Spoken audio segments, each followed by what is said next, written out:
Hey guys, I'm Amrita Agrawal from Amrita Agrawal Coaching Center. 23 अगस्त से दिल्ली में SSC CPU के maths के previous से क्वेश्चंस लेकर के आ रही हूँ। जब तक कि इसका एग्ज़ाम कंप्लीट नहीं हो जाता है तब तक मैं डेली एसएससी सीपीयू के मैथ्स के प्रीवियस से क्वेश्चंस लेकर के आऊँगी और एग्ज़ाम के टाइम पे इसके एग्ज़ाम के एनालिसिस भी करवाऊँगी। आप सबको एसएससी सीपीयू के मैथ्स के प्रीवियस क्वेश्चन सब एक जगह मिल सकें, इसके लिए मैंने एक प्लेलिस्ट बनाया है जिसमें अभी तक जितने भी मैंने एसएससी सीपीयू के मैथ्स के प्रीवियस क्वेश्चंस दिए हैं और आगे दूंगी उन सब की लिंक उस प्लेलिस्ट में मिलेगी और प्लेलिस्ट की लिंक मिलेगी आपको आई बटन पे और डिस्क्रिप्शन बॉक्स में। आप सबकी डिमांड पे 6 अगस्त से मैं दिल्ली पुलिस के मैथ्स के प्रीवियस क्वेश्चंस लेकर के आ रही हूँ। जब तक उसका एग्ज़ाम कंप्लीट नहीं हो जाता है तब तक उसके भी मैथ्स के प्रीवियस क्वेश्चंस डेली मैं लेके आऊँगी। उसके लिए भी एक प्लेलिस्ट बनी हुई है जिसमें कि सारे क्वेश्चंस जितने मैंने उसके सॉल्व करवाए हुए हैं और आगे करवाऊँगी उन सब की लिंक उस प्लेलिस्ट में मिलेगी और उस प्लेलिस्ट की लिंक आपको आई बटन पे और डिस्क्रिप्शन बॉक्स में मिल जाएगी। मैं डेली एसएससी सीजीएल टीयर 2 के प्रीवियस क्वेश्चंस लेकर के आती हूँ जिसमें हर एक क्वेश्चन का कंसेप्ट क्लियर करवा करके उसके शॉर्ट फॉर्मूले के साथ उसका सॉल्यूशन देती हूँ। तो इधर मैं जो पेपर सॉल्व करवा रही हूँ वो है एसएससी सीजीएल 2021 के मेंस का पेपर। इसके पहले मैंने एसएससी सीजीएल 2020 के मेंस के पेपर को सॉल्व करवाया हुआ है। अगर आप इंटरेस्टेड हैं उसके सॉल्यूशन को जानने के लिए तो आपको उसकी लिंक आई बटन पे और डिस्क्रिप्शन बॉक्स में मिल जाएगी। तो अभी मैं आपके लिए एसएससी सीपीयू 23 नवंबर 2020 शिफ्ट फर्स्ट में आया हुआ ये क्वेश्चन लेकर के आई हूँ। क्वेश्चन है the perimeter of a square is the same as the perimeter of a rectangle. The perimeter of the square is 40 centimetre if its breadth is 2/3 of its length then what is the area of the rectangle is।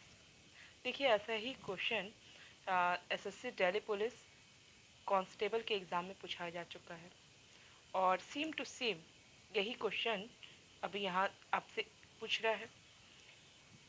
बहुत simple question है, कुछ है नहीं इसका solution में। देखिए कह रहा है कि the parameter of a square is as same as the parameter of the rectangle. Means जो स्क्वायर का पैरामीटर है वही रेक्टेंगल का पैरामीटर है। If the parameter of the square is 40 centimetre it means the parameter of rectangle is also 40 centimetre. If its breadth is 2/3 of its length means rectangle के लिए कह रहा है कि ब्रेथ जो है 2/3 है लेंथ का। तो बताइए कि then the area of the rectangle is. अब आपको पैरामीटर तो ऑलरेडी रेक्टेंगल का दे ही दिया है, जैसे कि पैरामीटर ऑफ स्क्वायर 40 सेंटीमीटर दिया है, वो एक्चुअल में पैरामीटर ऑफ रेक्टेंगल ही है। ठीक है, और पैरामीटर ऑफ रेक्टेंगल क्या होता है, 2 in the bracket length plus breath होता है। जो रेक्टेंगल होता है इनके सारे साइड्स का एडिशन ही तो होता है पैरामीटर। और अगर आप सबको ऐड करेंगे तो आपको क्या मिलेगा, 2 length plus 2 breadth means 2 in the bracket length plus breadth, ये मिल जाएगा। तो आपको पैरामीटर ऑफ द रेक्टेंगल तो दिया हुआ है 40 सेंटीमीटर। तो इसका मतलब अगर मैं यहाँ के रिलेशन से इस पैरामीटर जो इसकी वैल्यू 40 दी हुई है इससे मैं ईज़िली लेंथ और ब्रेथ रेक्टेंगल की फाइंड आउट कर सकती हूँ। और फिर क्योंकि मुझे लेंथ और ब्रेथ मिल जाएगी तो उसके बाद मैं उन दोनों को आपस में मल्टीप्लाई करके लेंथ इंटू ब्रेथ उसकी एरिया निकाल लूँगी, क्योंकि area of rectangle is equal to length into breadth होता है। दैट्स इट, और कुछ नहीं है। तो बस अब इसको अप्लाई करते हैं। यहाँ पे जैसा कि इसने बोला है the breadth is 2/3 of its length means breadth है 2/3 ऑफ इस लेंथ का। तो हम इसको डायरेक्ट क्या लिख सकते हैं, breadth upon length is equal to 2/3। मान लेते हैं कि एग्जैक्ट ब्रेथ और एग्जैक्ट लेंथ 2x और 3x है। ठीक है, ये रेशियो के फॉर्म पे था, मैंने एग्जैक्ट मान लिया कि 2x और 3x है। ऐसे में इसका पेरीमीटर क्या हो जाएगा, पेरीमीटर तो होता है formula 2 in the bracket length plus breath. इसका मतलब अब इसका जो पेरीमीटर हो जाएगा x के फॉर्म में सब आ जाएगा, means 3x plus 2x means 5x हो जाएगा। और ये कितना वैल्यू आपको दे के रखा है, 40 दे के रखा है, क्योंकि parameter of the square is 40 metre और यहाँ दिया हुआ है the parameter of square is the same as the parameter of the rectangle. इसका मतलब पैरामीटर ऑफ रेक्टेंगल 40 सेंटीमीटर है। इट मीन्स हमको 2 in the bracket length plus breadth is equal to 40 then 10x is equal to 40 then x is equal to 40/10 means x is equal to 4 मिल गया। Clear है, यहाँ तक किसी को doubt नहीं है। जब x की वैल्यू 4 है तो इसका मतलब कि बी और एल मीन्स ब्रेथ और लेंथ क्या हो जाएगा, 2 इंटू 4 मीन्स 8 और 3 इंटू 4 मीन्स 12। ठीक है, लेंथ 12 हो गई, ब्रेथ 8 हो गया। इसका मतलब एरिया ऑफ रेक्टेंगल क्या हो गया, area of rectangle is equal to length into breadth होता है, means 8 into 12। That's it.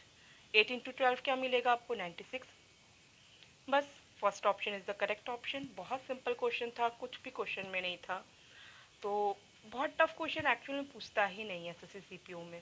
Means जैसे कि एसएससी सीजीएल में देखिए पेपर तो थोड़ा अच्छे क्वालिटी का होता है, लेकिन सीपीयू में मैथ्स जो होता है वो काफ़ी बेसिक लेवल का होता है। अगर आपको बेसिक कंसेप्ट क्लियर है, अगर आपने एसएससी की प्रिपरेशन करके रखा है तो कुछ है नहीं सॉल्यूशन में।